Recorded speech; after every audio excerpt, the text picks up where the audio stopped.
hiru titular barik, hiru hitzetan laburtuko nuke, gaur hemen apurtxu bet zarratzeko edo komentatzeko edo laburtzeko, ez? Talde batetik izango zen, lehenengo eta behin, oreka bat lortu behar dugu, lehendik egindan lanari errespetu bat zor diogu, eta berrikuntza pedagogikoa edo berritasunak ekartzearen arteko oreka bat lortu behar dugu, ez?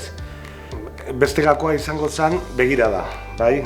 Begirada oso importantea da, eraldaketa honetan, eta aurra erdigunean jartzen dugun heinean, begirada hori aldatzea beharrezkoa dugu, egin behar dugu, bai edo bai.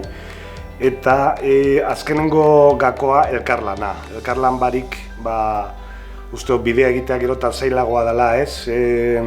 Llanero solitarioak eta cada maestrillo tiene su librillo horrelako esaldiak, uste dut gero eta gutxiago erabili behar dugu zala eta elkarlana hori sustatu behar dugula edo horretara joan behar garela.